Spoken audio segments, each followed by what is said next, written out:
అందరికీ నమస్కారం. ఈరోజు చాలా రోజుల తర్వాత మళ్ళీ మనం ఈ సమావేశం పెట్టుకోవడం జరిగింది.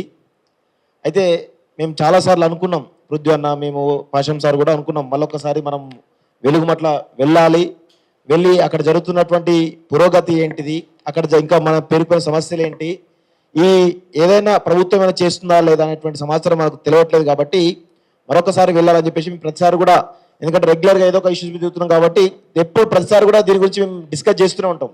ఎందుకు అంటే ఇక్కడ మీకు ఏదైతే అన్యాయం జరిగిందో ఆ 1100 కుటుంబాలకు సంబంధించినటువంటి అందరికీ ఎంతో కొంత న్యాయం జరిగితేనే మేము చేసినటువంటి పోరాటానికి ఎంతో కొంత విలువ ఉంటుందని మేము అనుకుంటాం. ఇప్పుడు మీరు చప్పట్లు కొట్టుకున్నారు, చాలా రకాలు అన్నారు, కానీ మాకు ఇప్పుడు కూడా బాధ అనిపిస్తుంది. అరే మరి ఏం సాధించమని చెప్పి చప్పట్లు కొట్టుకుంటాం, ఏం సాధించని చెప్పేసి మనం అప్రిషియేట్ చేసుకున్నామని చెప్పేసి ఎప్పటికప్పుడు మేము మదనపడుతూనే ఉంటాం. ఎప్పుడైతే ఈ వెలుగుమట్లకు సంబంధించినటువంటి ఇష్యూలో భాగంగా ఎవరైతే మోసం చేసిరో ప్రభుత్వాలకు సంబంధించినటువంటి విషయంలో వాళ్ళపైన చర్యలు తీసుకున్నప్పుడు కానీ, మీకు న్యాయం జరిగినప్పుడు కానీ, ఇప్పుడు ఇందులో చాలా స్పష్టంగా నేను కొన్ని విషయాలు చదివినలా ఎంత దారుణంగా అంటే, నేను గతంలో చాలా మీటింగ్లు కూడా చెప్పిన, ఏదైతే వెలుగుమట్లో కూల్చోదే సందర్భంగా కొంతమంది వేదన మేము చూసినాం, మీడియాలో చూసినాము, స్వచ్ఛందంగా మేము అక్కడికి వెళ్ళి బాధితులు మాట్లాడినప్పుడు చూసినాం. కుటుంబాలు ఏ విధంగా చిన్నభిన్నమైనవి. ఒక కుటుంబం ఒక ఇల్లు కోల్పోతే, ఇల్లు కోల్పోవడే కాకుండా వాళ్ళ యొక్క జీవన ఉపాధి కోల్పోవడే కాకుండా వాళ్ళ యొక్క పిల్లలు చదువుకునేటువంటి పిల్లల యొక్క చదువు కోల్పోతే ఏ విధంగా ఉంటుందనేది నేను కూడా చాలా 1997లో అనుభవించిన. అంటే మా కుటుంబం కూడా ఇదే విధంగా భూపాలపల్లిలో జరిగినటువంటి సందర్భంలో, ఇదే అర్ధాంతరంగా కూల్చేసే సందర్భంలో మాకు కుటుంబానికి జరిగిన అన్యాయం కావచ్చు, లేకపోతే మేము పడ్డ ఇబ్బందులు కావచ్చు, అవన్నీ నేను చూసిన. అప్పుడు కూడా సేమ్ లావణి పట్ట భూములు, ప్రభుత్వ భూములు అని చెప్పేసి 1997లో ప్రభుత్వం, టీడీపీ ప్రభుత్వం, చాలా గుర్తున్నది. అప్పుడు నేను 7వ తరగతో 6వ తరగతో ఆ సమయంలో నేను చూసిన కట్టు బట్టలతోటి మమ్మల్ని రోడ్ల మీదకి పడేసే సందర్భంలో నేను చూస్తాం. సో అందుకే నాకు ఈ పోరాటంలో ఎందుకు భాగస్వామి కావాలనుకుంటే, ఇందులో నేను కూడా మీలాంటి బాధితుడిని ఒకప్పుడు. సో ఖచ్చితంగా ఈ న్యాయం జరిగే వరకు జరగాలి. అప్పుడు ఆనాడు కన్నాభిరాన్ గారు, ప్రొఫెసర్ మన బాలగోపాల్ గారు మా కేసును టేకప్ చేసిరు. వాళ్ళు చాలా ఫ్రీగా టేకప్ చేసిరు, వాళ్ళు ఎక్కడ కూడా డబ్బులు తీసుకోలేదు. ఆనాడు అప్పుడు కేసు గెలిచినాం, మళ్ళీ మేము స్థిరంగా ఇప్పుడు అక్కడ ఇల్లు కట్టుకొని ప్రశాంతంగా ఉంటున్నాం అదే ప్లేస్లో. సో అలాంటి పరిస్థితి రావాలి, సో అలాంటి నష్టపరిహారం రావాలి, ఉపాధి ఎవరైతే కోల్పోయినా ఆ ఉపాధి మళ్ళీ రావాలి. ఎవరైతే ఈ జీవితాలు, ఈ 1100 కుటుంబాలు ఏవైతే ఉన్నాయో వాళ్ళు కోల్పోయినటువంటి జీవన విధానం కావచ్చు, వాళ్ళు కోల్పోయినటువంటి జీవన స్థితిగతులు ఏవైతున్నాయో మళ్ళీ పునరావృతమైనప్పుడే మనం చేసినటువంటి పోరాటానికి ఒక విలువ ఉంటుంది. అదేవిధంగా ఇక్కడ చూడండి, పెద్ద మనుషులందరూ కూడా ఇంతకుముందు దాదాపు ఆ పెద్ద మనిషి 80 సంవత్సరాలు ఉంటాడు, 86 సంవత్సరాలు పెద్ద మనిషి. తన యొక్క ఎప్పటి నుంచో తను చూసినటువంటి భూ పోరాటాలు ఎప్పటి నుంచో కూడా చెప్తా ఉన్నాడు. సో ఆయన అనుభవం ముందు మనం ఎవరం కూడా సరిపో, మనకు కనీసం ఆయన అనుభవం అంతా కూడా మన ఏజ్ ఉండకపోవచ్చు. ఆయన చెప్తుంటే చాలా విషయాలు మనం లోతుగా ఆలోచిస్తే చాలా పోరాటాలు చేసిండని చెప్పేసి అనిపిస్తుంది, చాలా అవగాహన ఉన్నది అనిపిస్తుంది మనకి. అలాంటి వాళ్ళు ఇక్కడ ఉన్నటువంటి ఈ పెద్ద మనిషి 70 సంవత్సరాలు, వీళ్ళంతా కూడా ఒకసారి అందరిని చూస్తే ఎవరికైనా కానీ అలా షర్ట్స్ అంగీలు చూస్తే ఎవరు కద్దరు చొక్కలు ఇవ్వలేదు, ఎవరికి కూడా ఒంట్లో ఆ తల్లకు ఒంట్లో బంగారం లేదు, ఎవరి ముఖంలో కూడా ఒక నవ్వు కళ లేదు. ఎందుకు లేదు? మేము 6 నెలలుగా, దాదాపు 5-6 నెలలుగా మా యొక్క ఇళ్లను కోల్పోయి, మా యొక్క ఉపాధి కోల్పోయి, మా యొక్క కుటుంబాలు చిన్నాభిన్నమైనవి, మా బతుకు తెరువు ఎప్పుడు, మాకు మళ్ళీ ఎప్పుడు ఇల్లు వస్తాయని చెప్పేసి ఆశగా ఎదురుస్తున్నారు. ఇలాంటి వ్యక్తుల మీద ముఖ్యమంత్రి రేవంత్ రెడ్డి కానీ, పొంగులేటి శ్రీనివాసరెడ్డి కానీ, తుమ్మల నాగేశ్వరరావు కానీ, లేకపోతే బట్టి విక్రమార్క కానీ ఒకసారి వీళ్ళ యొక్క పరిస్థితి చూడండి. ఒకసారి వాళ్ళ వేసుకున్నటువంటి అంగీలు చూడండి, వాళ్ళు వేసుకున్న డ్రెస్సులు చూడండి, వాళ్ళ ఆడబిడ్డల దగ్గర ఉన్నటువంటి ఒకసారి మెడ చూస్తే మీకు అర్థమవుతుంది.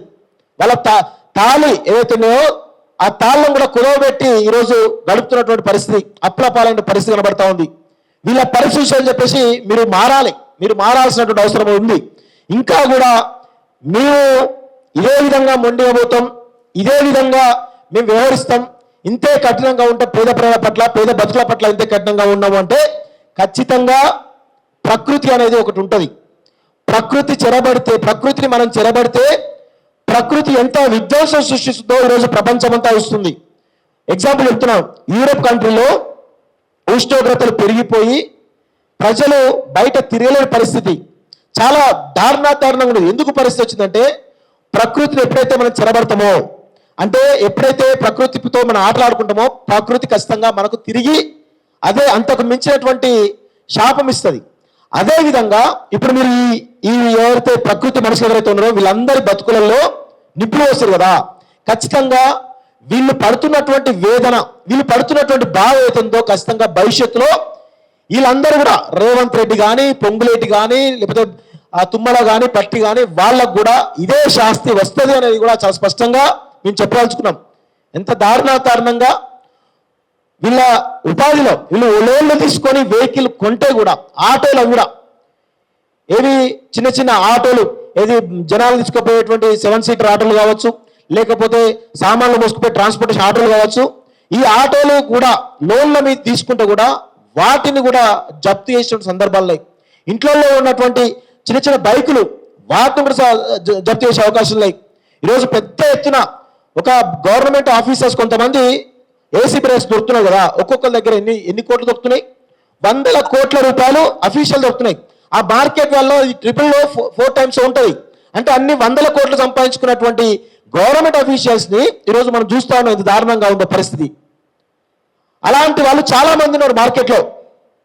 ఈవెన్ ఇప్పుడు ఉన్నట్టు రాజకీయ నాయకత్వం కూడా ఎంత దారుణంగా అంటే ఒక్కొక్క వెంచర్ సంబంధించిన పర్మిషన్లు కావాలి. ఇప్పుడు రెరా చైర్మన్ శ్రీనివాసరావు నియమించారు. ఎందుకు నియమించారు వాళ్ళని?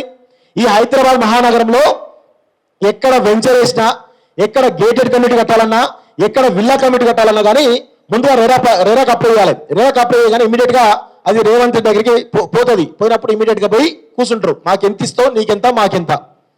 ఈ విధంగా మొత్తం ప్రజల మీద పడి దోచుకు తింటూ ఉన్నారు. సరే, అవి పెద్ద వాళ్ళు బిల్డర్లు అనుకుందాం. మరి వీళ్ళు ఏం చేశారు? వీళ్ళు పేద ప్రజలు కదా, మరి వీళ్ళ పట్ల కూడా మీరు ఇంత కఠినంగా వ్యవహరిస్తే ఎట్లా? ఖచ్చితంగా దీనిపైన మనందరం కూడా ఇంతకుముందు రగన్న చెప్పినట్లు ఖచ్చితంగా వెలుగుమట్ల 2.0 మూమెంట్ ని మళ్ళీ ప్రారంభించాల్సిన సమయం ఆసన్నమైంది. ఖచ్చితంగా మీరు చేసేటువంటి ఏ పోరాటాన్ని అయినా సరే ఎక్కడ కూడా మేము కాంప్రమైజ్ కాకుండా ఖచ్చితంగా మీరు చేసేటువంటి ప్రతి దానికి కూడా మా మద్దతు ఖచ్చితంగా ఉంటుంది.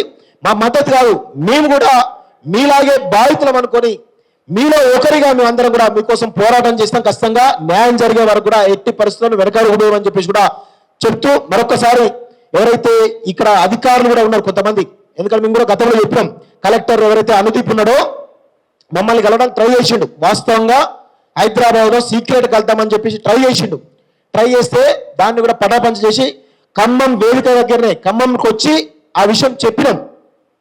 చెప్తే కూడా ఆర్టీఓ ట్రాన్స్ఫర్ అయిపోయాడు, కలెక్టర్ ట్రాన్స్ఫర్ అయిపోయాడు, ఎంఆర్ఓ ట్రాన్స్ఫర్ అయిపోయాడు, అందరూ ట్రాన్స్ఫర్ అయిపోయారు. ఇక మాకు లేదని చెప్పి చేతులు ఊపుతున్నారు.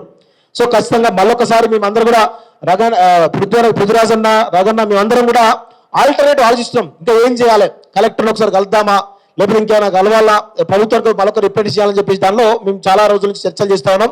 దానికి సంబంధించినటువంటి కొన్ని అప్డేట్స్ కూడా మాకు వస్తూ ఉన్నాయి. అది అంతా కూడా పృథ్వీరాజును కూడా మీతో మాట్లాడుతున్నాడుగా మాకు కూడా అన్న కూడా చెప్పడం జరిగింది. సో ఖచ్చితంగా మనమందరం కూడా ఇంకా ఐక్య పోరాటాలు దిగాల్సిన అవసరం అయితే ఉంది. దానికోసం మీ గురించి మేమందరం కూడా మీలో ఒకరిగా, మీలో బాధితులాగానే మేము కూడా మీతో కలిసి పోరాటం చేసి మరొకసారి హామీ ఇస్తూ ఈ అవకాశం మీ అందరూ కూడా ధన్యవాదాలు.